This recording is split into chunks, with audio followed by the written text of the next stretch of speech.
Welcome back, everybody, to another episode of Custom Journeys. I'm your co-host, Andrew Baines. My co-host, Eli, is not going to be able to join us today, but we still got another great episode planned for you guys. Today, we're going to interview a good friend of mine and another fellow roadrunner, Leo. So I'm looking forward to this. He's a engineer for Ford Motor Company. So I think it's a great opportunity for you guys to learn about what he does, and then also hear some pretty inspirational stories about like who he is and some of the stuff that he's gone through.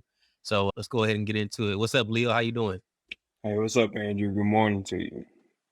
Morning. Hey, and I didn't want to say your last name. I feel like I always butcher it. How do you go, go ahead and like you can introduce yourself, your full name, give your government name, man. Yeah, my government. My name's Leo McAfee Jr. My dad's Leo McAfee Sr. We got that name from an ancestor about 2 generations ago.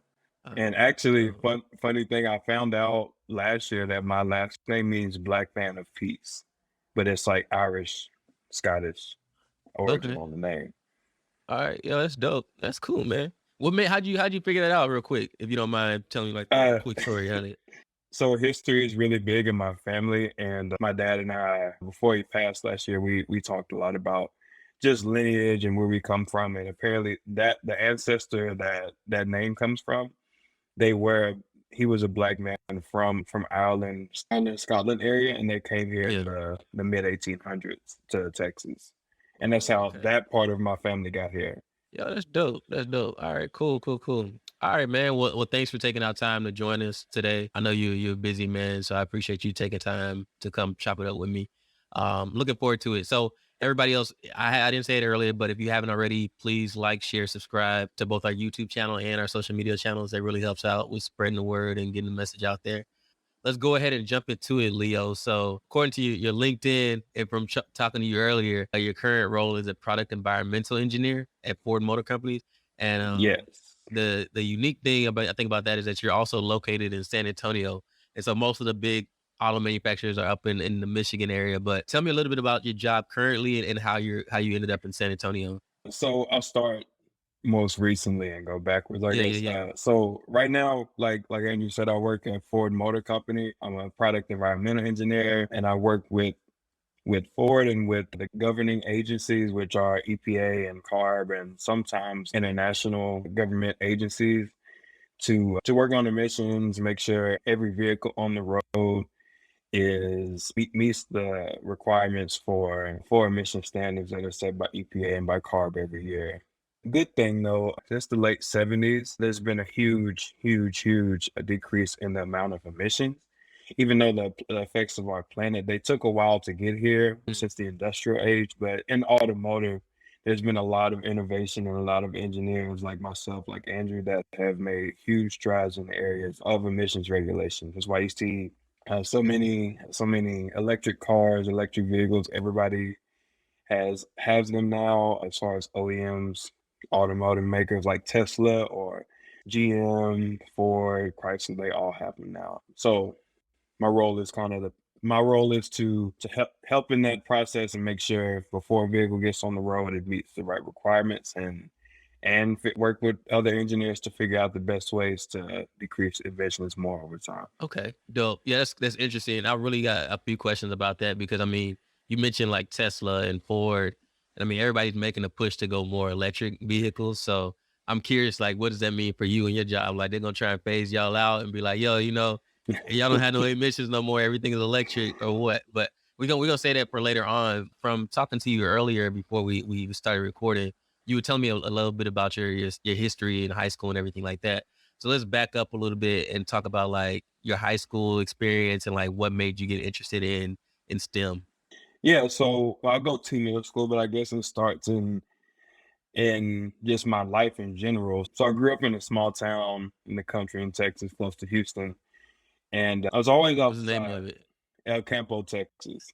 Okay, gotcha. Yeah, it's a small town in the middle of nowhere, but that's my home. So starting there, my family was real rural, real Southern traditional family. Baptist church, grew up like that, but we were always really into nature and into just learning all the time. Even though my grandparents, they didn't graduate high school because they had to work on the farm or help out with raising their siblings and things like that. they were always big on education and understanding ourselves and understanding the natural order of things and understanding how things work. So how that came into me was I just picked up math and science and physics really easily. Things just came to me, and I would always ask my dad, "Well, Dad, why does the river flow this way? Why doesn't it flow that way? Why do the Yeah. fish swim this way? Or how do we get heat from the sun? How do we get heat in our house? How does the water flow in the house? Like, what does the plumbing system look like? Does it go above the house, below the house? Yeah. I'm pretty Is sure that my you? parents were they Like, were dang, probably boy. tired of my question. But my dad, he was a very smart man, and my mom, she's a very intelligent woman as well. So they always had some type of answer to give me, and if they didn't know, they would try to find out. Gotcha. And that's a big thing for me. They never stopped me from asking questions because they knew that they didn't want to inhibit my growth as a human being and as a person. Because you can do that with children if you shun them for just asking because they want to know. They're Yeah. sponges when they're when they're smaller. So that turned into around middle school time when I really started to get into understanding pre-calculus like trigonometry and things like that. And it just came to me naturally. And then after that, well, I'll go back. There's a point in like I think 7th grade. I remember I was starting to get into band and things of that sort, Hmm. and I was struggling in my pre-calc class, the trigonometry class. Hmm. And one day I was looking at measures in a song, like bar measures in a song, Yeah. and I saw that hey, this there's 4 beats in a 4 by 4 time signature, and there is 4 sections in a unit circle. Oh, this is what my teacher meant. She was trying to teach me that every quadrant, that's a beat in a measure. If Yeah. you have 4 beats per measure. And then everything after that point just it was an explosion of understanding within me. Gotcha. And then from that point, my love for music grew more because I grew up listening to music and consuming music. Hmm. And from that point, it just grew into me getting into more STEM related projects in school, joining math clubs and things of that sort. Just really diving into STEM. Nice. Now, given most of the people didn't look like me that were in those areas, I still had a great time and still was able to learn and to understand in ways that nurtured my love for STEM. Awesome. It's dope, man. I'm glad to see that you had or hear that you had like a natural curiosity for things. Number one, first of all, like just always like questioning why things are the way they are. I think that's an important skill to kind of like start developing as a young child. And it's great to hear that your parents weren't like, yo, stop asking me 21 questions about everything else and like just take it for what it is, boy. This is why it is what it is. But now I'm glad Yeah. that they try to like foster that environment for you to be curious and everything like that. How did you do like academically in high school? Like one because you already had that natural curiosity. Were you able to like translate that into like good grades? Were you like an AB student? What kind of student were you in high school? Well, it's kind of both on that end. During my 8th and ninth and 10th grade years, my upbringing, there were some things going on with me personally, so my grades suffered a little bit. Um, yeah, Gotcha. leave it at that. But around the end of 10th grade, I remember having a conversation with my dad. He said, "Son, I know that you got all this stuff going on personally, but you have a decision to make because you're about to graduate in a few years, and I want you to do the best and be the best you can be. So, what do you want to do?" And I said, "Well, Dad, I love math and music and all these things." And he said, "Well, you won't be able to do any of those if you don't have an education, and also if you don't Yeah. try." And I said, "Okay." And I just got up. I remember I was 16. I got up. I started and changed my life that time. My class rank went from like the high 100s to like low 70s in like a year. And I remember applying for and receiving over $4,000 in scholarships in Nice. high school just from all of my hard work and the way I spoke and my ability to write and portray a Mm. message with my words. For anybody watching this too, regardless of what goes on, just remember there's always another way of living. There's always a better way that you may not be privy to right now, but I guarantee you at some point you'll be able to do different than you ever imagined. Because that's what I've been able to do in my life. I remember being in high school, just feeling like, man, like is this it? Like this little small country Yeah. town? That's what I'm gonna be. That's what it's gonna be in life. But then, like I said, after having that conversation with my dad, it was just like Nah, this ain't it. I it got was yeah. a real wake up. Yeah, I got to do it now. Gotcha. No, that's dope, man. So you grew up in El Campo.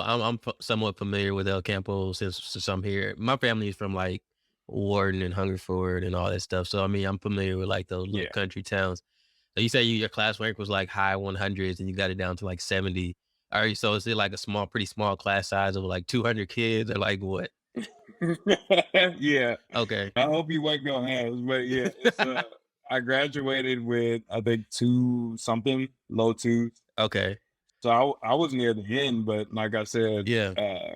I bust my butt and Yeah. got on up to the 70s. No, that's good, man. I wanted to point that out because I mean, that just kind of speaks to like your perseverance. And I think that's a common theme that kind of comes up throughout like each stage of your career, your life is like, yo, you may start off in the less than ideal situation, but you always persevere and work hard and make it work. So I just wanted to point out like, yo, you start off at like the bottom, but you was like, yo, you gotta flip that switch and get to work. And I'm proud that you did that and happy that you did that. What do you think? Like, I know that talk with your father. I remember having a talk with my dad, and he sat me down at the kitchen table. He was like, "Yo, what do you want to do in 5 years?" And that's like a vivid moment in my Hmm. memory that I can always reflect on. He made me write out my goals as a 17-year-old kid. And it sounds like the moment with your dad was another like big key moment for you.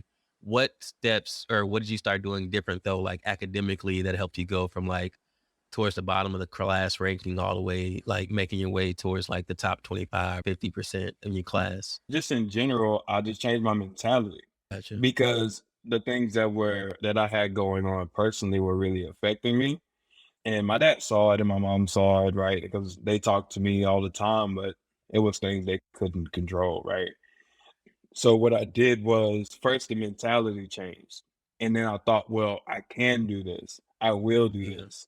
And that's what really sparked the change after that conversation. And then I started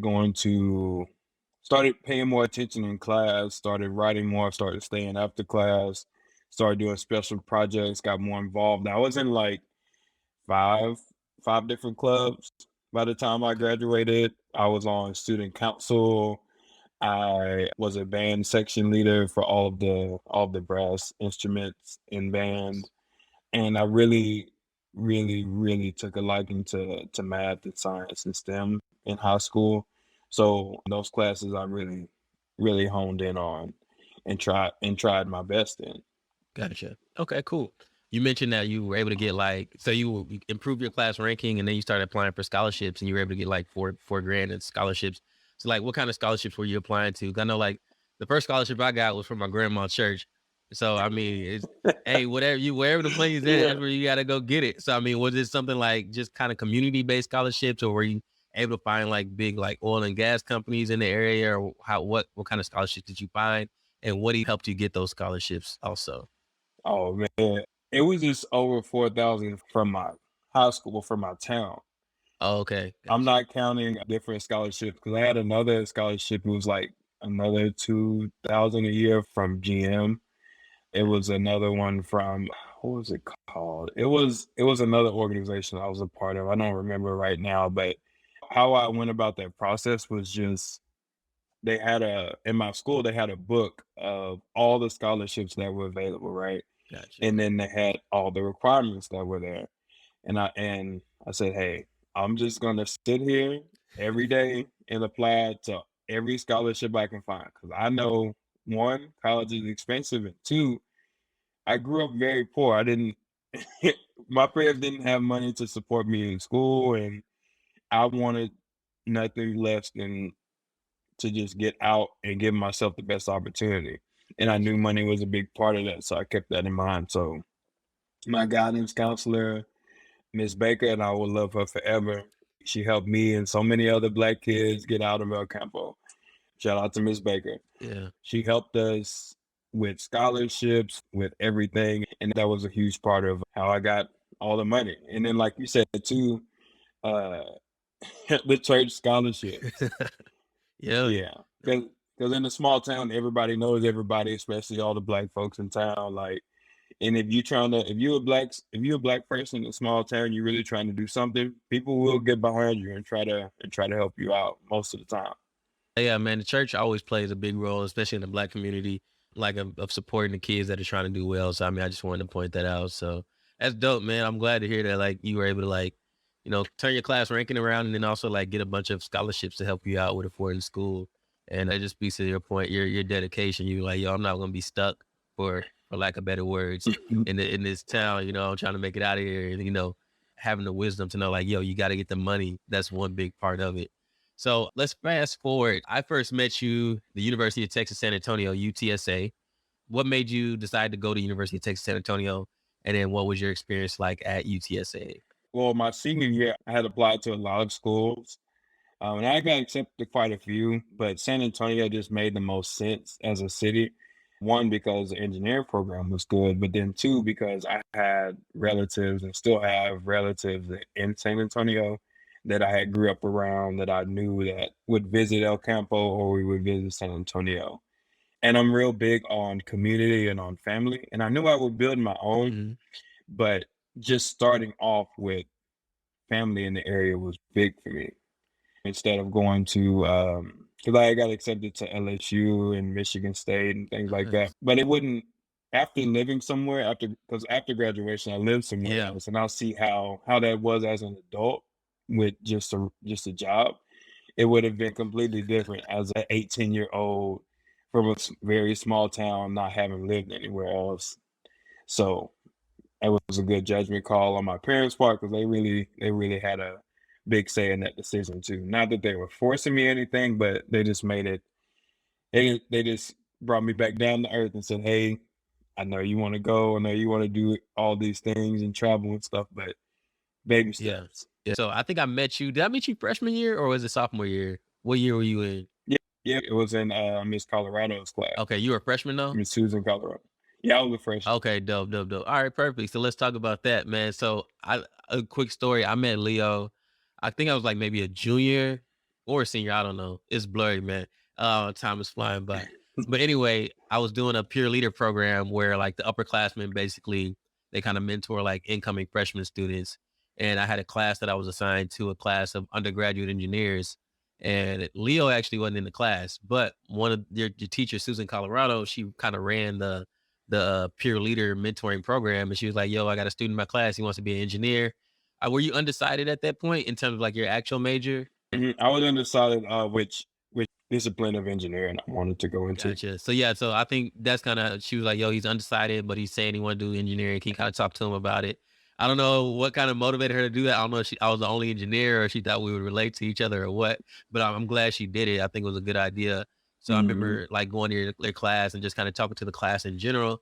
And then like you were one of the few students that after the class you came up to me and was like, "Yo, I really want to do this, but like just trying to make sure I can do it." Like I think you were convinced and confident that you could do it, but I think you just kind of need to hear it again, like, yo, you can actually do this. So I guess kind of talk about your experience freshman year and starting off as like undecided and any kind of academic struggles you were dealing with. Yeah, so I'll start from that point.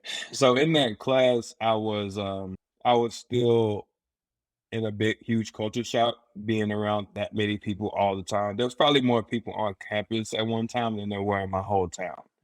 So that was a lot for me and just being on my own so much, right? Because I'm an only child, but just being I don't know, there comes a certain level of independence with being an only child.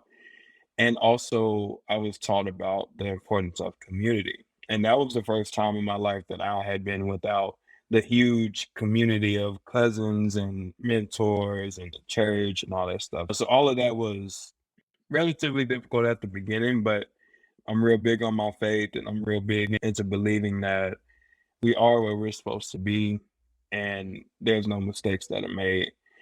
So I said, all right, well, I got to figure this out. Let me start reaching out to people and making friends and making acquaintances here. So hence why I came up to you and spoke to you, started getting involved in organizations on campus, got involved with, and not just Black organizations, just organizations in general, because I'm all about understanding different people and learning about different people's realities and experiences and things like that. Um, but I do want to talk about where I started off in mathematics.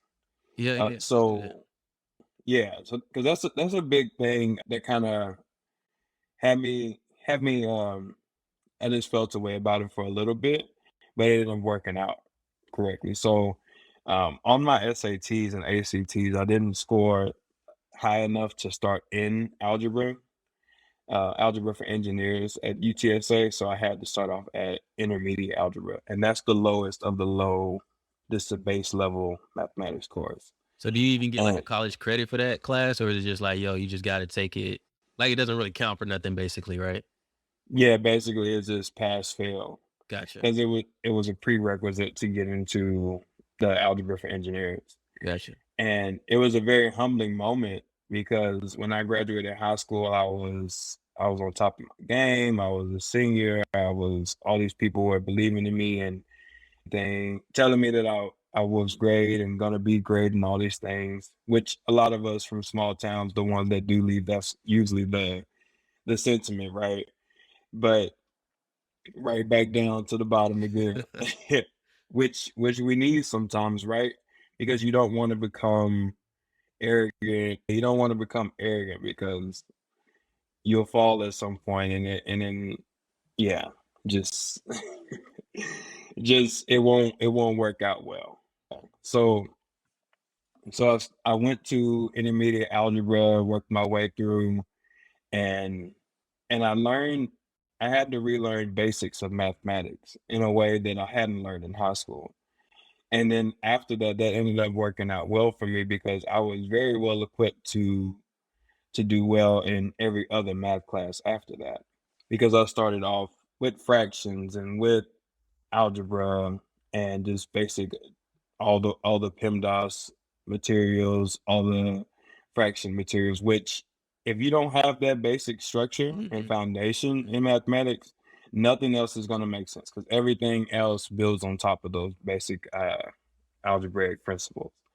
So then went to algebra pre-engineers, got an A, went to Cal one pre-Cal, which is like trigonometry and geometry, got A's. Like and then all of my math classes up until Cal 2 were A's.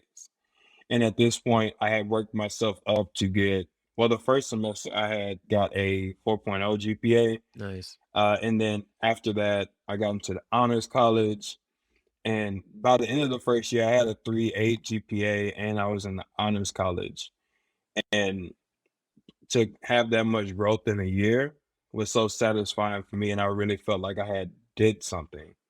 Just a huge accomplishment for me. Like going from being in an intermediate algebra class, the Mhm. lowest the lowest algebra class you can take, to taking honors level math classes within a year.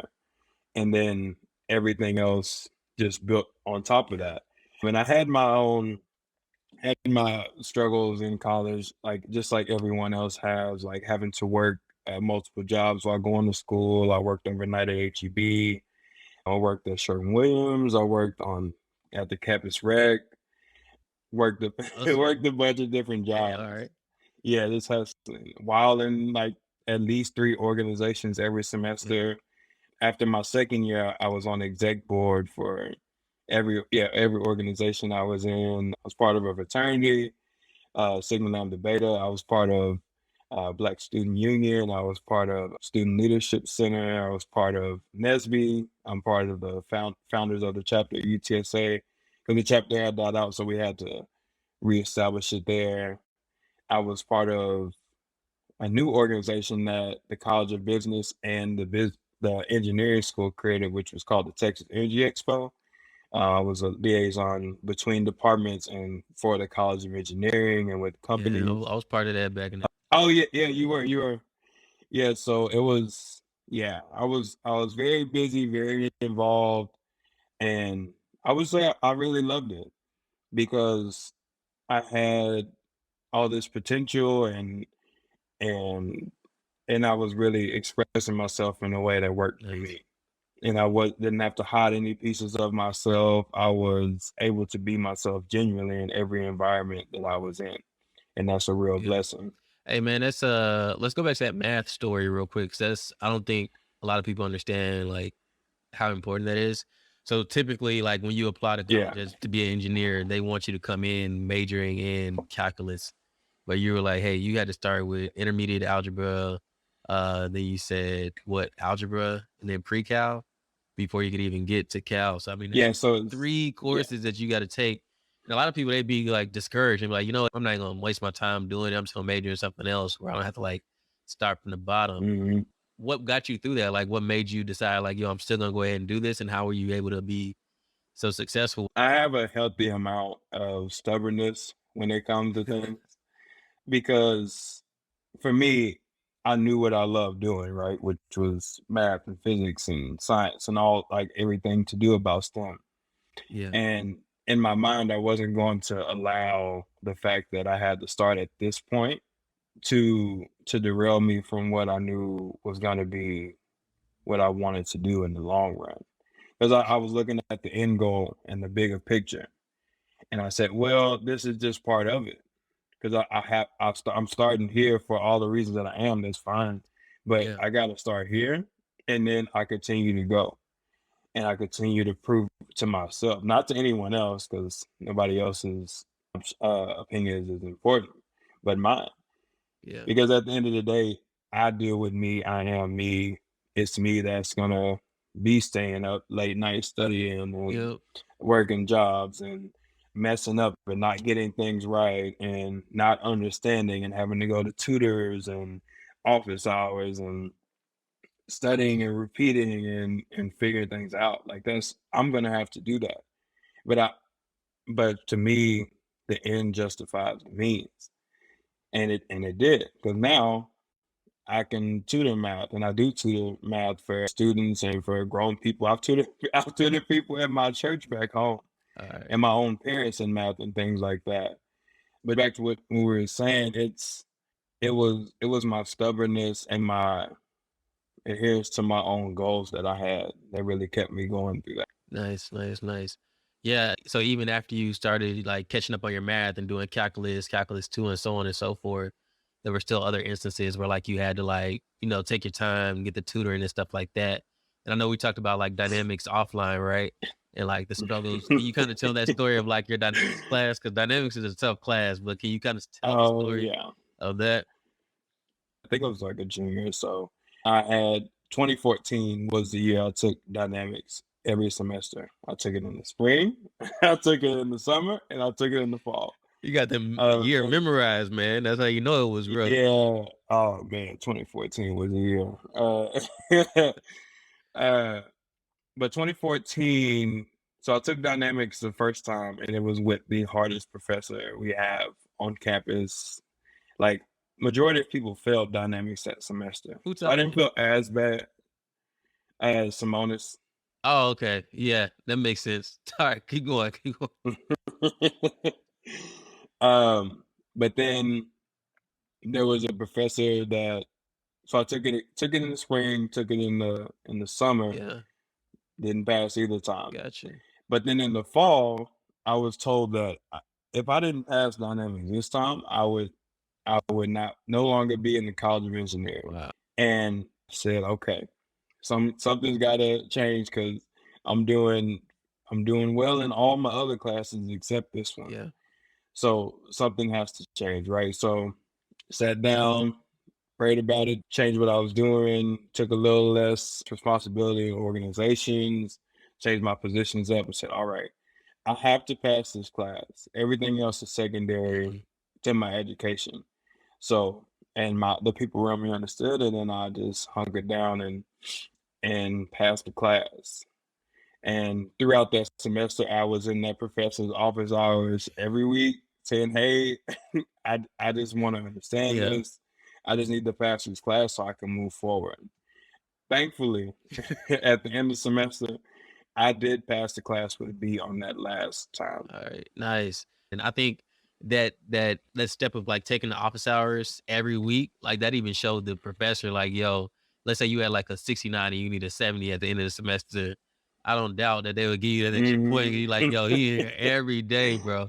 Let me go ahead and bump this grade up so he can, make it through. But thankfully you weren't in that position. But that's just like a little piece of advice for those who might find themselves in a similar situation. I think if you show the professors and show others that you care about your success and your grade, I think that'll go a long way. So real quick, what year did you graduate? 2016, 16. Okay, cool. December 2016. All right. So one thing we haven't talked, we talked about scholarships in high school or like your senior year in high school, like the scholarships you got there. Well, did you get any additional scholarships throughout college? What tips or advice can you give people who are trying to look for scholarships also in college? Yeah, so in college, there are quite a few scholarships available. Well, were quite a few scholarships available at UTSA, and I think every semester they became available on the engineering website. So again, I already had that mentality of, hey, if I have no money, my Yeah. parents have no money to help me, so and I can write well, and I have a story to tell. So let me go ahead, let me write down, because all of the scholarships that were substantial in amount, like over $1,000, they had a prompt Gotcha. of like 500 words, some 1,000 words, some 750. We're just talking about how the scholarship would help you, or just any Like a prompt that personal they chose. statement. Yeah. Yeah, personal statement, because it varied, so it was a lot. But I made sure I sat down and set time aside to say, okay, today, scholarships only. And then whichever ones were similar or not similar, you could just change little things here and there in the letter or in the prompt that you're writing Hmm. to fit to the specific scholarship. And I ended up getting, I think, a couple more $1,000 a year from that too. I remember getting a Valero one, an Ashray one. Nice. And the Valero was reoccurring. Yeah. And then I got a few others as well, but some were reoccurring, some were just basically like one semester. It was a donor or something like that. While you were in college, so was it primarily just scholarships and loans? So like whatever wasn't paid for with a scholarship, you just took out a student loan for it? Is that kind of how you did it? Oh, I never took out any loans. Oh, you didn't? What? So where'd No. you get the rest of the money from? You just like working? So I had the Texas Excellence Grant, and then I had the Pell Grant every year. Dope. And then with the scholarships and everything, that pretty much covered my classes and apartment and needs and things like that. Yeah. The reason I worked in college was mainly to help out my parents back home. Gotcha. Okay. Gotcha. Gotcha. That's cool. Well, I'm glad to hear you didn't have to get no student loan debt, man. That's really good, man. No, I didn't want to do that. So if you could like summarize advice for getting scholarships, what would you say? The first one would be just to write out one big personal statement that's like maybe 500 to 750 words. Because, like I said earlier, any prompt that you have to write for a scholarship for, you could take bits and pieces and elaborate from that whole personal statement. And a personal statement is just a story of your life, why you're doing what you're doing, what your motivations are, and what you look to do in the future. That's what that is. And if you're passionate about what you're doing, that can be quite a bit of material. The second, be proactive. Ask questions about scholarships. I spend an awful lot of time in the engineering dean's office asking questions, asking about deadlines for scholarships, asking about what's coming up, what's available, who can I speak to about these scholarships, about this grant, about these projects, just about everything. Because one of the most powerful things you can have other than a community is information. If you don't have information, you can't really move how you need to move. I think that's pretty much the keys to the game right there. I mean, um, they used to put there was like a turnstile, like a little like bookshelf right outside the dean's office, and that's where they would print out the Mhm. departmental scholarships. I knew like clockwork when to go over there, and I used to go inside the dean's office like you and just talk to people and find out, yo, like what's going on with the money and everything like that. So I'm with you. I'm really happy you graduated with like no student loan debt.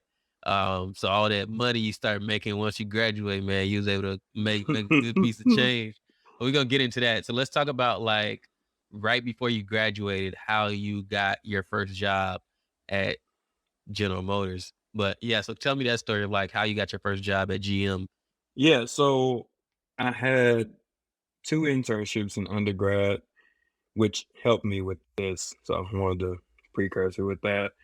But when I was my 2016 was the year that our Nesby chapter really had picked up on campus. Like we had like 30 something people and we went to the big convention, which was in Boston that year.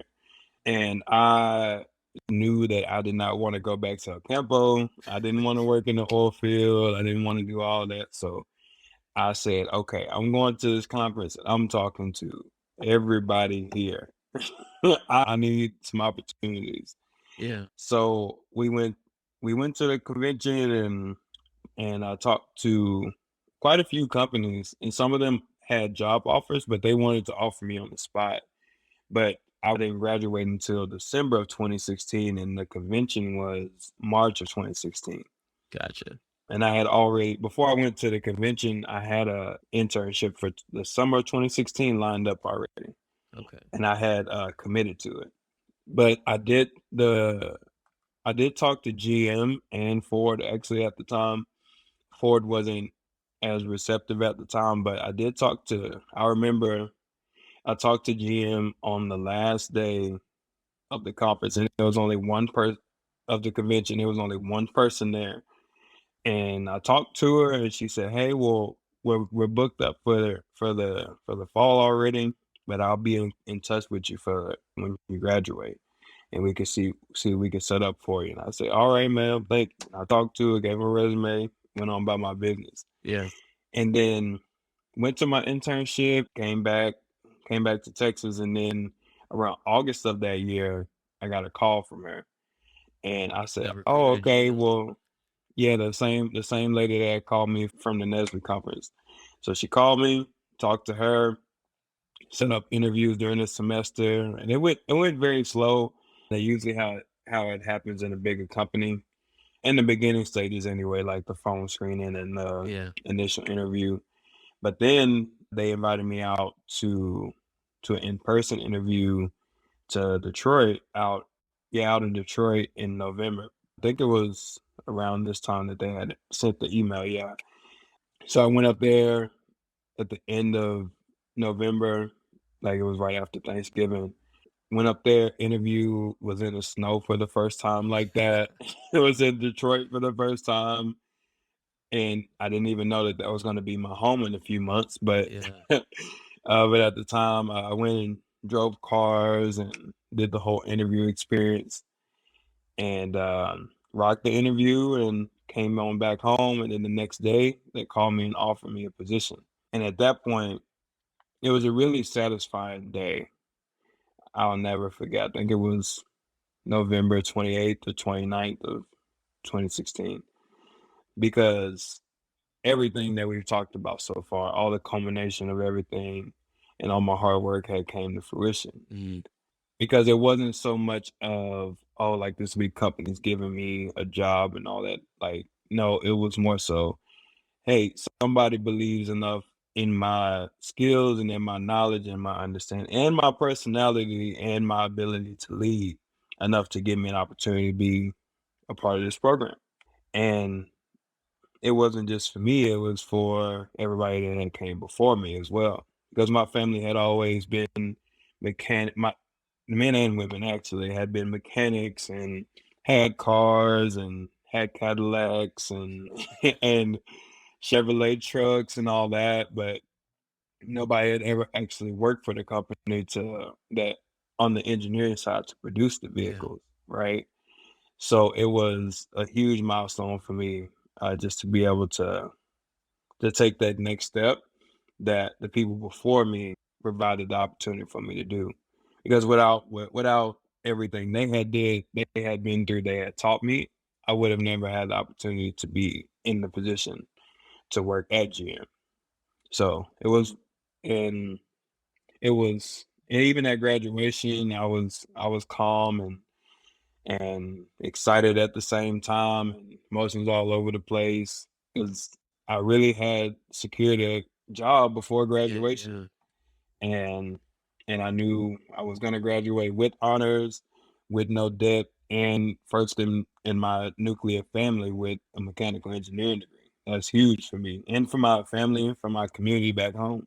Yeah, man, that's awesome. All the adversity that you face, but the story of like perseverance and hard work and everything that you demonstrate, I think that's amazing. Like all those firsts that you are for your family and your community, like you said. So kudos to you. I didn't say it earlier, but so I met you at UTSA. I was probably like a few years Mhm. older. It was cool because I remember 2016, December 2016, I was living in Detroit working for General Motors. And I remember you text me, you was like, yo, I got like a interview lined up with the recruiter.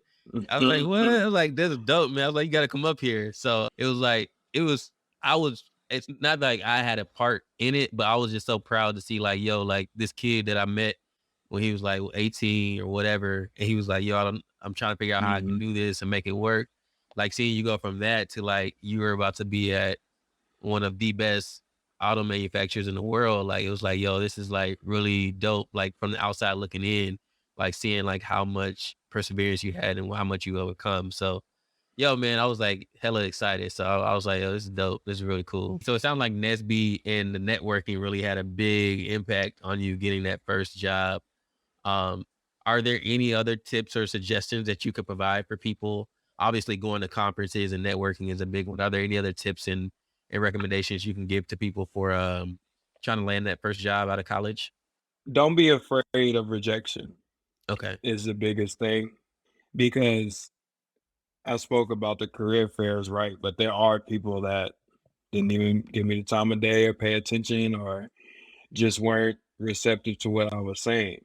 Because it's when you walk into a career fair or just in life in general, everybody's not going to like you. Everybody's not going to perceive you or believe in you, right? But you focus on who does, not on who doesn't. Nice. Because why do that? And also be coachable in environments where you don't know. Because I think some people have an unwillingness to learn and to be coachable. I'll just say it that way. And that inhibits them in a way, right? Because if you don't know about a topic or about a process or about just anything in general, how are you supposed to know? How are you supposed to learn? How are you supposed to become better at it without Hmm. taking criticism, taking guidance in that area? And it also just, it may be difficult for some people, but just being vulnerable Yeah. and allowing yourself to be wrong, to make mistakes, to not beat yourself up when you're wrong or when you don't know things. And I feel like for our community and just like black and brown folks everywhere, that's a real big thing that we struggle with a lot, right? Just being vulnerable and being open about a lot of things. And that translates from our home life to our work life to personal, whatever it may be. That was instilled in me from an early age, and I think that has really helped me. Because even when I came up to you, right, when I first met you, I said, "Hey, I don't know. Yeah. I'm trying to get here. Can you help?" Yeah. Like I set my ego aside and just went for it, and look how it turned out. Dope.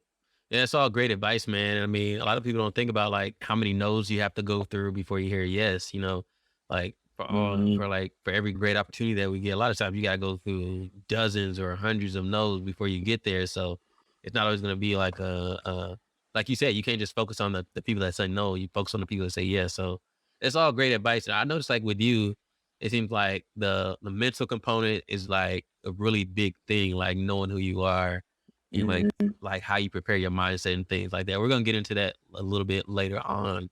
Um, hey, so let's kind of fast track. If you can kind of give me like a review of like, so you got hired into GM. What position were you hired into at General Motors? I was part of an engineering rotational program. Okay. So it was for because I told them in my interview that I wanted to work with emissions and thermal calibration, engine calibration, things like that. Yeah. So the best way they figured the best way for me to get exposure to all those and kind of get a little more streamlined at the end was to go through a bunch of rotations where I worked with it's kind of like 5 or 6 internships because they were only 4 months, Yeah. but I was treated as and given real work like an actual engineer. Okay. Gotcha. So you've been in this like emission space for a little minute then since going back to like your General Motors days, right? Yeah, like even when I was working at GM, the first role I had was really just learning the manufacturing process and understanding how operations work for product development at GM. And then my second one was learning about diesel calibration and emissions. And the third one was learning about customer responses to or customer reviews of vehicles and performance and things like that. Gotcha. Then I went to thermal calibration, which was very fun. And then I ended off being a test engineer and certification engineer. So that basically means certifying emissions tests for vehicles and running the tests, driving the vehicles, making calibration changes and things like that. Okay. So that was base in short. That's what it was at GM. It's a lot of learning, and all of those positions were complementary of each other. Yeah, I like that because I mean, you get a full view of the company, right? I mean, you get a chance to see like some of the Yeah. customer side, like the reviews and stuff like that, but also like a lot of the stuff that you were interested in, like thermal calibration and whatnot. Um, how long were you at General Motors before you decided to move on to your next role? General Motors, I was there for 2.5, a little over 2.5 years. Okay, gotcha. All right, cool, cool, cool. And then after that, did you go directly to Ford, or what was kind of the next step from there, and why did you leave? About 2 years in, my parents' health started to decline a little bit when they were both of my parents actually. My mom's a diabetic and type 2 diabetic, and she was having issues and problems regularly. And then my dad had a stroke when I was 11 years old. So that's always been a thing, but his health was starting to suffer as well as they were getting older, right? It just happens with age. Yeah, And I'm an only child. So I felt kind of bad that I had left, even though they had always told me, son, go do what you want. The world is yours. Go like that whole mentality. hmm, But still, that's still mom and dad. So around at the 2 year mark, I started to look for positions a little closer to home or something I could work remote with to be closer to them. And then I got a position at a power plant back at home. Well, back in the San Antonio area. And again, like it was close enough to home to where when things happen, it was a 3 hour drive instead of a 3 hour flight. gotcha, gotcha. Man, it's one thing to say like family is big and family is important, but it's another thing to be like, yo, I'm gonna move back like closer to my family to make sure I'm there to help them out whenever needed. Yeah. So you're a man of your word, and you're about action, not just talking. So how was your experience at the power plant, and then how long were you there before you decided to move on to Ford? If I'm gonna be completely honest, Yeah. the power plant experience was a interesting one. So as a black man with an engineering degree, there are certain there's certain groups of people in our society that's not that they feel threatened by that, just the fact that I am an educated black man and I know how to carry myself and that I can give direction well and I have foresight. Just those facts alone make some groups in our society very uncomfortable, and that fact was shown very very well when I was working at the power plant, Gotcha. and it was an eye-opening experience because I grew up in a small town but I wasn't a person of influence like I am now and like I was during the time I was working there because older folks of older folks from different cultures than mine they hadn't worked with um uh, they they found problems working with a 26-year-old 27-year-old black engineer and they had never had to take direction from a man like that before or from a person like that before Gotcha. and their views of black men, black people came out very often during my time there. And I was there during 2020, and I don't think I need to speak about what all went on during 2020. Yeah. But being a black man in an environment by myself, basically, I was the only black person and only black engineer that ever worked at that facility. Took a big mental toll, Yeah. and it took a big emotional toll on me, just having to comport myself every day and knowing what I was walking into every day. I prayed about it and told God that it was just to guide me and lead me in the right Yeah. direction. And in God's timing, I got out of there and I was blessed with a new job at Ford. Awesome. That's But I do want to say one thing though. I did, other than the emotional and mental toll it took, I did actually learn a lot about coal plants and emissions and thermal power generation and things like that, and then project yeah. management.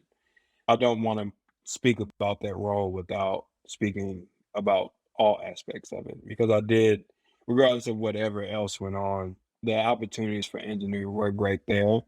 It was just everything else that that made it difficult to work Yeah. there. But we're here now, and I'm working back in automotive, which I feel like is where my home is going to be for a while. Nice.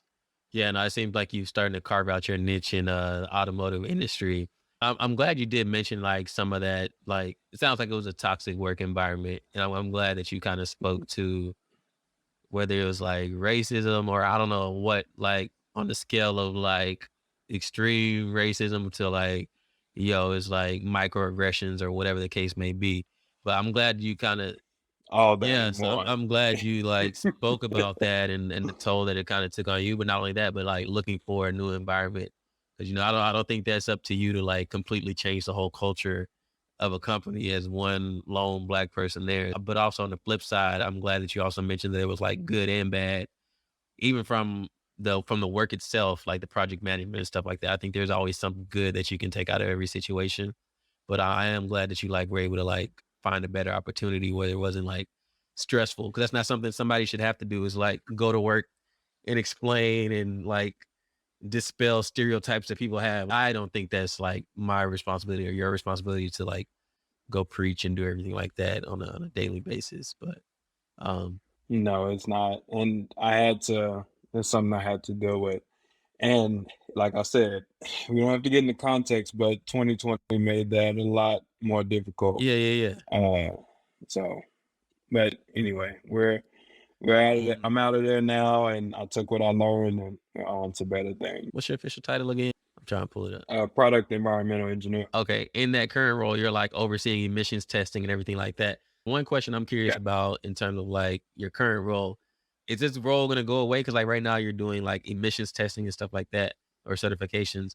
What's going to happen? Like, so for example, you have the all electric F-150, right? hmm And like, let's say all your cars at Ford go purely electric. What would be your role at that point in terms of environmental testing? So there's different aspects of environmental engineering and environmental testing. So my side is more on the side of like reporting everything that the test engineers do. I do communicate with them, but as far as longevity in my job, no, my job won't go away because it's my role to help supply the governing agencies with emissions data on every vehicle. Even the new vehicles that have the electric drivetrains and powertrains, they still have emissions, but it's just in a different way. So like those batteries, Yeah. there's what do you do with the battery when it's done? Ooh, that's a good point. I don't So know. There's some big recycling bin somewhere. no, it's a little bit more complicated than that, but there's a whole process for when those batteries have reached their life expectancy, and there are also emissions from tires and noise emissions and emissions from the paint and just a bunch of different types of emissions. I could I could list them all if I had Yeah. all of my paperwork right here. But that being said, my specific role won't go away, but in the future, there in the right now, really, there's a transition going from internal combustion engines like diesel and gas Mhm. engines to electric, hybrid, hydrogen fuel, and whatever other innovation comes up. In the near future, no, like my job won't go away or really a lot of the jobs, but at some point we will have to transition to different types of roles and different types of understanding just to move forward because we've already, well, we've known for a while, but apparently now everyone is starting to see the effects of climate change. But and everybody's trying to rush and Some people change still and do debate. things. It's all right. Yeah, yeah, yeah. Yeah, some people are, but it's not really up for debate. But anyway, uh, but I'm just glad to see the change going on, honestly. And I'm really excited about what's to come next Yeah. because innovation is what we do as humans. It's how we've been able to live so long and keep yourself alive, keep the next generation alive, keep the planet alive. That's one of our main jobs as human beings. Besides everything else, besides capitalism and everything else we've been taught about how to live our lives and work. No, keep yourself good, keep the planet good. And it's a continuous balance and cycle. Yeah. Hey man, I'm glad to hear that you're like working to like play a big part in the shift towards renewable energy and stuff like that. And even all those different emissions, I had no idea about like tires and noise and paints. In terms of like innovation, you mentioned, are there any like cool projects that you worked on in your time at General Motors or Ford, or projects that you have coming up that you want to talk about, or anything that people would be interested to hear about? When I was at GM, I had the opportunity to work on a I think it's out now, but it was a diesel vehicle that was very low emitting, and it's I think it's the Silverado and the Sierra, but it is a six-cylinder inline six-cylinder vehicle. It's a 3-liter Okay. diesel vehicle, and got to work on those trucks, and it has a large towing capacity and all those things to still be a smaller light duty light duty Yeah, yeah, yeah. diesel vehicle. And as far as testing, I got to test a bunch of cool vehicles while I was at GM. GM and competitive, can't really say which ones, but when you work at an automotive company, a bigger automotive company, you do have the opportunity to work on things that are coming way down the line, and you get privy to certain things that are coming out down the pipeline. And that's a cool part about being able to work there. What I plan on getting into next is working more with the testing of more hybrid and more electric and then other ways of propulsion systems Hmm. because I feel like by the time you and I get a lot older and later in our careers, propulsion systems for vehicles and for transportation in general look a lot different than it does now. Just like it looks a lot different for when our parents were our age. Yeah. And with every generation, there'll be less emissions. Like I spoke about earlier, since the late '70s, it's been an awful lot of good and progressive change in the area of emissions. So going forward, there'll be a lot more change that goes on, Nice. and I'm looking to be part of that, like I already have. Cool, cool, cool. Yo, let's have a quick segment where we talk about professional development, and more so like when I say professional development, I really mean like salaries, salary negotiation, and networking. So if you don't mind, the more transparent, the better, but feel free, like if you don't want to give an exact number in terms of salary, feel free to like give a range or, just dodge the question if you want. That's cool too. But yeah, so how has your salary kind of, if you can give like your starting salary at General Motors and then maybe what it is today, and like talk about like any tips for salary negotiation. So coming out of college, I think the negotiating piece is a little more difficult Yeah. depending on how much experience you've had at that specific industry. Like for me, I didn't have a huge bargaining chip at the time because I had internships in construction and in tech. So Gotcha. going to GM, I didn't have too much of a bargaining chip, but and the same thing happened when I went to the power plant. But when I came back to automotive, I had experience with emissions in two different types of industries. So definitely had experience, and you get paid for experience and knowledge and ability, not so much like your degree. Because once you graduate and you get your degree after your first job, it's not really that big of a deal because everyone else has one. Hmm. So if you stand out, if you perform well, if you have leadership qualities, proven leadership qualities in the workplace and in every other aspect, that really helps out a lot as well. So as far as negotiating, when you get an offer for an internship, a job, whatever, I would say move with caution and move slowly. Don't be so quick to accept just anything, right? Because you have to know the complete package you're getting. You may be getting a lot of money, Gotcha. but what if you don't get any vacation days? So you gotta negotiate that. Or what if you don't have any sick days? You gotta negotiate that.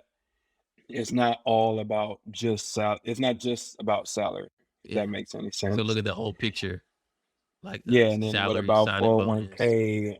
Yeah, signing bonus, 401k, health benefits, health insurance, dental insurance, vision insurance, family insurance too. Like, how much does it cost? What are the premiums? How do those things go? What are the yearly increases you'll get? Is your company a performance based or merit based company for bonuses and things like that? What is the bonus structure? Are bonuses guaranteed? What is the management route? What are opportunities for growth? What are the like, there's so much in negotiating that you have to pay attention to. Yeah. All those things I'm listed and probably more because I'm only 5 years in, but but somebody older like Andrew probably knows more than I do about negotiating or what to look for, and then somebody older than us knows. Yeah. It's just based off of what you know and where you've been so far. Gotcha. Awesome. Good advice. In terms of like for a recent grad who's thinking about going into the automotive field as an engineer, what kind of like starting salary could they expect to make? Well, for engineers, depending on your role and your experience, Yeah. you can expect between what have I heard? Between like 65 and 85 starting out. Well, 65 and 80. I haven't heard anybody get above 80 Okay. starting out. Gotcha. But that's still pretty good, especially for I don't know about anybody else watching this, but nobody in my lineage before me that I know of, yeah, in my town anyway, for my family has made above like, I don't know, 40, 50,000. Okay. Like, and that's when they were like older too. Yeah. After like years of experience. So coming fresh out of college, Yeah, they can after make getting like here. 65 to 80. That's really good. Okay. I recall like back in the day, back in my General Motors days, every March was important, right? Because that's when we had Oh yeah. them 5-figure bonus checks would hit. Are those bonus checks, are those still a thing for General Motors and Ford in your experience? Uh yes, they were when I was at GM, and I'm looking forward to that this upcoming February at Ford. And the bigger company you're at, well, I'll just say this, big companies have their pros and their cons, but one of the pros is that they make an awful lot of money and they pay their employees back based on performance. Okay. And you perform well, you will be compensated for it. And depending on how much you make, you may get more money. So if you're an engineer just starting out and you make 65 to $80,000 coming out of school, I remember when the first year I started, it was one of the best years in GM's history. We got 10% of our income. So, hey, 4-figure bonus check. I just got here. Yeah. It was a good spring that year. I'll just say that. Yeah. I remember that first check I got, man. I was like, yo, y'all about to give me how much money for a bonus? Y'all what? I was like, I wasn't even really expecting it, but What? nah, and it goes up every year as you get more experience. You kind of get a promotion. Mhm. Your payout might go from 10% to 12% or 12% to 15% if you're like a manager or higher, whatever the case may be. And also your salary is increasing at the same time. So you can quickly get into like those $10,000 bonus checks and so on. That's cool. So you've had like quite a bit of experience networking with Nesby and things of that nature. Do you have any tips or recommendations for how people can network or improve their network? if you're in college or high school right now, join every organization that you can that's applicable to what you want to do with your life. Yeah. And I can say that because that's what I did. Leadership organizations, health organizations, engineering organizations, cultural organizations, like not just your own culture either. The big thing people I feel like a lot of people miss is when you're in college, stay trying to stay like within your own culture. Like we're both black men, right? Yeah. So a lot of a lot of black men stick around this black organization. But if you step out of that, you can learn so much more about other people and then you have connections in other places other than your own community. And then you are um you just became that much more known in another community. And then you and I were both part of Texas Energy Expo, right? So again, now we know all these business people. Now we know all these other people in engineering. Like your network just grows the more you step outside of your comfort zone and just people that only identify with you. There's this thing called intersectionality. You intersect with people outside of your culture in a lot more ways than you would probably think if you would just talk, if you just reach out and talk to people, that's one of the things I've learned too. And then once you get into professional life, same thing. Hmm.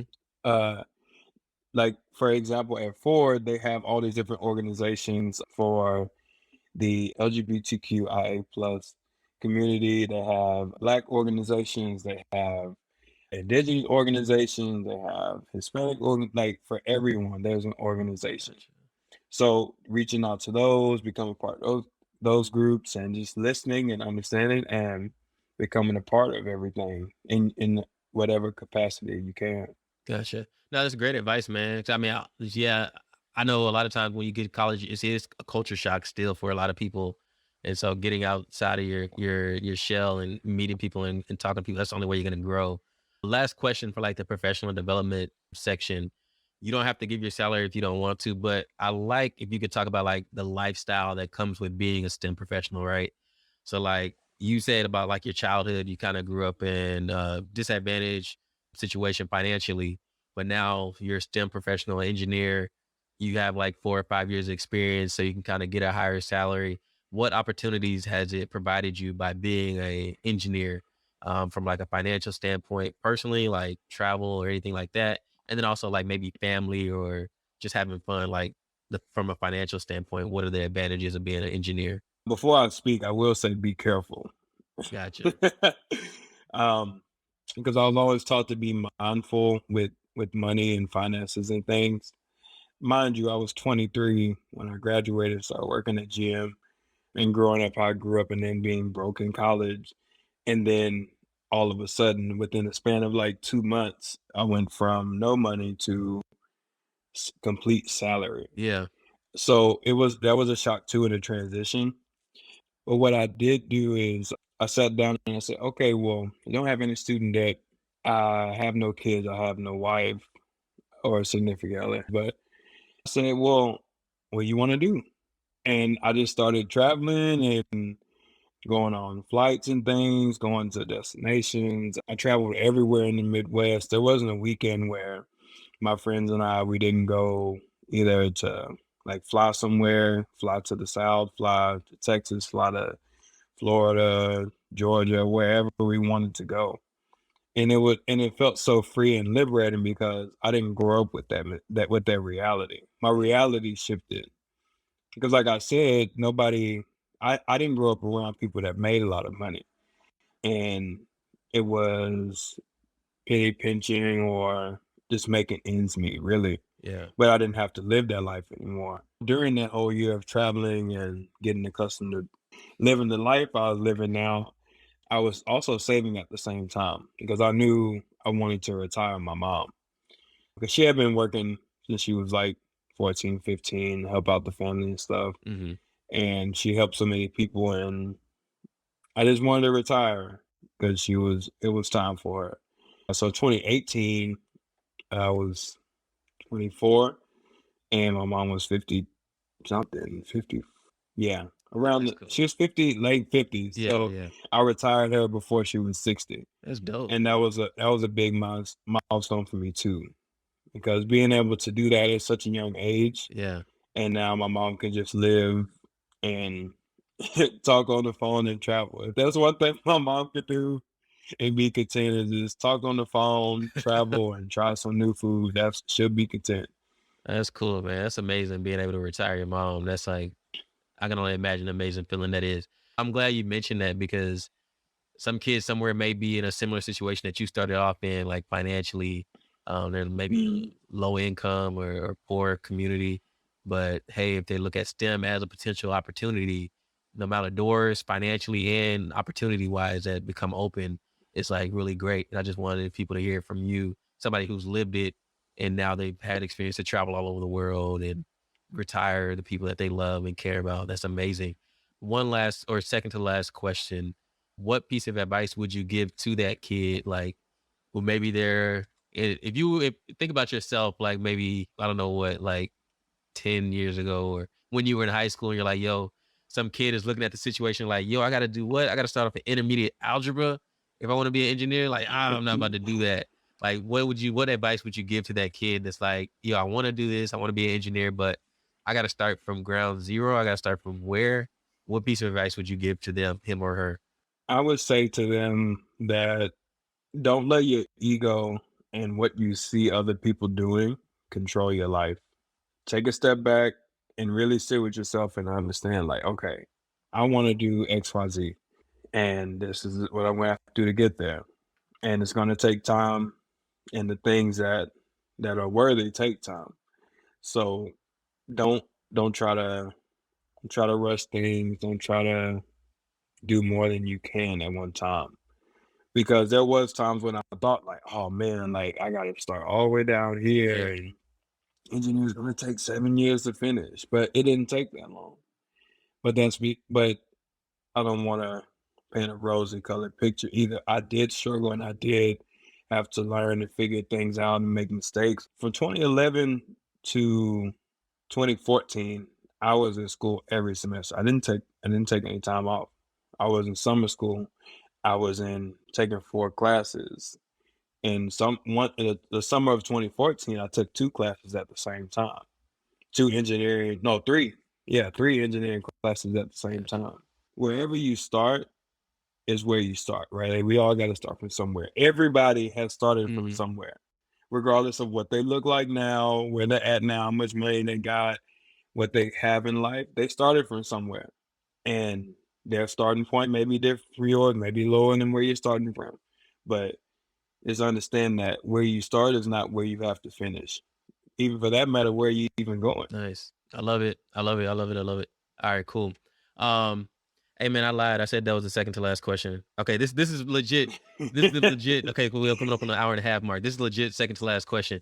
So I noticed like with you, I pay attention to like your social media accounts and stuff like that. It seems like mental health, like that whole wellness component of like knowing who you are, being at peace with yourself, and being okay with like showing emotions and things like that. Because a lot of times as men, we're taught, yo, you tough, you rough, don't cry, don't like show any weakness, stuff like that. But I noticed like just from looking at your social media, you're more about like having that inner peace and being complete and being whole. Is that something that you've just kind of recently adopted? And how has that kind of helped you throughout your career or your life as you've gone through different adversities and everything like No, that's something I've had my entire life. And I was raised with it. Like I talked about a lot earlier. Um the people I was raised by were just old simple country folks that sat outside on the porch and drank tea and had conversations and just really enjoyed the life. sweet tea And and jams you be talking about, huh? yeah, sweet tea and jams. Oh my God. Uh, but one thing, as I get older, I'm turning into them more and more every day, and I just see like how they were just so happy to have another day to Yeah.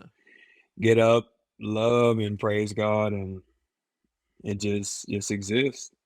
And another day to do what you wanted to do and live this life. And the peace that I had growing up, and I was taught how to maintain my peace and not to allow people to sway you and to affect you in a negative way. Yeah.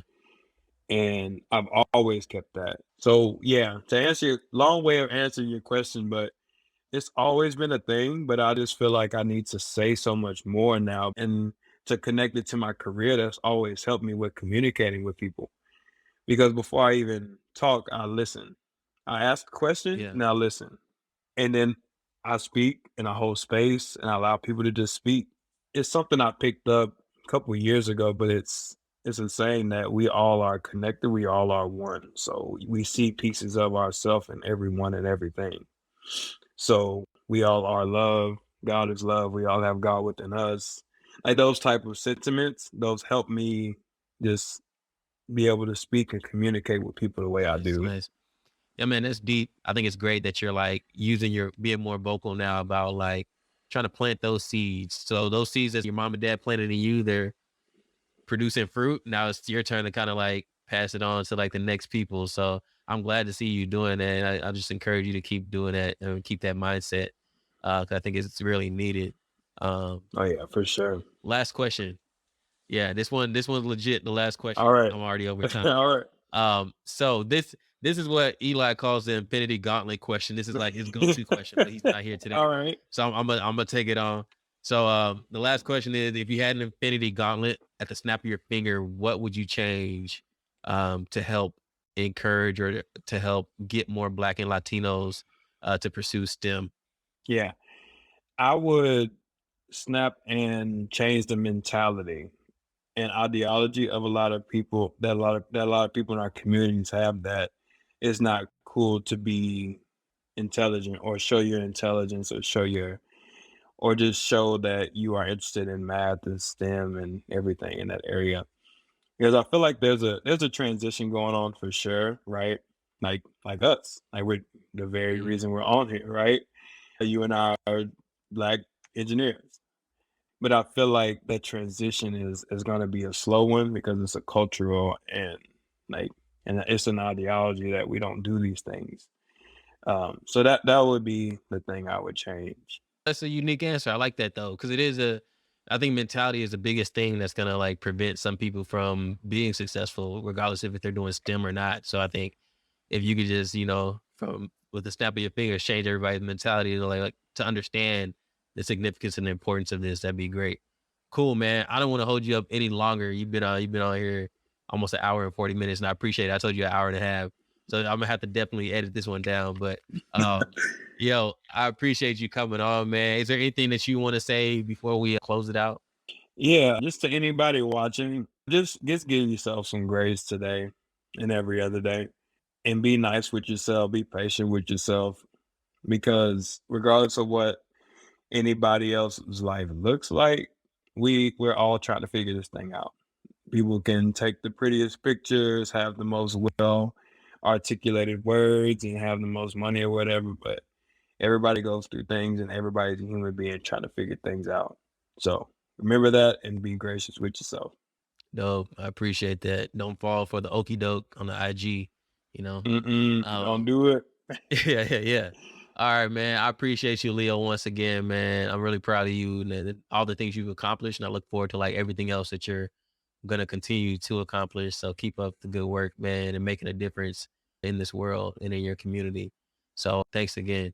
But that pretty much ends it for today's episode of Custom Journeys. Once again, you can check us out on IG, Instagram, or IG is Instagram, on IG, YouTube, whatever, by searching Custom Journeys. That's CUSTEM Journeys, or finding us on customjourneys.com. It's been a great episode, and catch you later.